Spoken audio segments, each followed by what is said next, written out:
Kenapa apabila kita beli emas hari ini tak sama dengan harga kita jual emas hari ini? Rugilah simpan emas macam ni. So sekiranya tuan-puan nak tahu jawapan dia, pastikan tengok video ni sampai habis, like dan save juga untuk rujukan tuan-puan pada masa akan datang.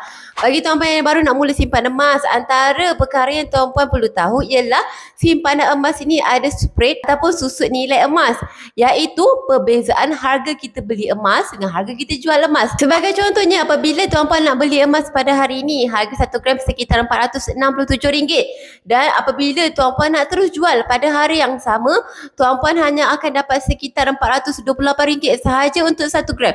So perbezaan harga ini ialah kita panggil sebagai susut nilai emas. Macam mana cara untuk kita simpan emas supaya kita tak rugi dengan susut nilai emas ini? Yang pertama, kita kena tahu simpanan emas ini ialah simpanan jangka masa panjang. Tuan-puan kena simpan sekurang-kurangnya 2 tahun dan ke atas untuk mengelakkan kerugian disebabkan oleh susut nilai tersebut.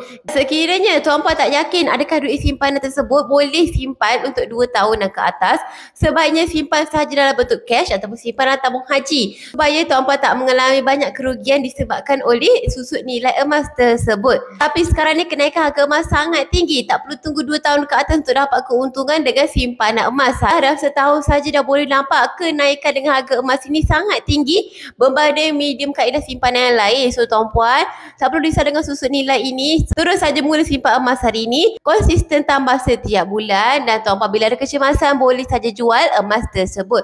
Macam mana cara nak mula simpan emas ini? Senang saja, tuan-puan boleh klik link dekat profil saya, daftar terus akaun secara percuma, kemudian tuan-puan boleh terus mulakan simpanan emas tuan-puan dengan serendah RM100. Dan ingat, kena konsisten tambah simpanan emas tuan-puan, boleh lebih cepat tuan-puan capai matlamat simpanan tuan-puan semua. Oleh itu, kita perlu tahu simpanan emas ini ialah simpanan jangka masa panjang. Untuk mengelakkan kerugian dengan susut nilai emas, simpan sekurang-kurangnya 2 tahun dan ke atas. Akhir kata, macam biasalah, lah senangnya nak simpan emas.